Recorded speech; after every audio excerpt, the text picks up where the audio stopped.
ரஷ்யாவுக்கு கச்சா எண்ணெய் விற்பதன் மூலமாக மிகப்பெரிய ஆதரவு கிடைத்து வருகிறது. ரஷ்யாவில் இருந்து கச்சா எண்ணெய் வாங்கும் மிகப்பெரிய நாடுகளில் இந்தியா முதலிடத்தில் இருக்கிறது. இந்தியா அதிக அளவில் கச்சா எண்ணெயை இறக்குமதி செய்வதால் ரஷ்யாவுக்கு பெரிய அளவில் பண பலன்கள் கிடைக்கின்றன. இது போருக்காக அப்படியே திருப்பி விடப்படுகிறது. எனவே இந்த ஆதரவை நிறுத்த இந்தியாவுக்கு அமெரிக்கா வலியுறுத்தியது. ஆனால் மத்திய அரசோ இதை கேட்டுக்கொள்ளவில்லை. எனவே தற்போது இந்தியா மீது 50% அளவிற்கு அமெரிக்கா வரியை போட்டிருக்கிறது.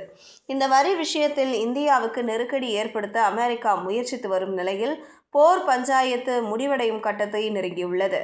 அதாவது புதினும் ஜெலன்ஸ்கியும் விரைவில் நேரில் சந்தித்து பேச இருக்கின்றனர். இந்த சந்திப்பு ஹங்கேரியில் நடக்க இருக்கிறது. ஆனால் இந்த சந்திப்பு இன்னும் உறுதிப்படுத்தப்படவில்லை. ஒருவேளை சந்திப்பு உறுதி செய்யப்பட்டு பேச்சுவார்த்தை வெற்றியடைந்தால் போர் முடிவடையும். இந்தியா மீதான வரியும் முடிவுக்கு வர வாய்ப்பு இருக்கிறது. இதுபோன்ற செய்திகளை தெரிந்து கொள்ள செய்தி புனலுடன் இணைந்திருங்கள்.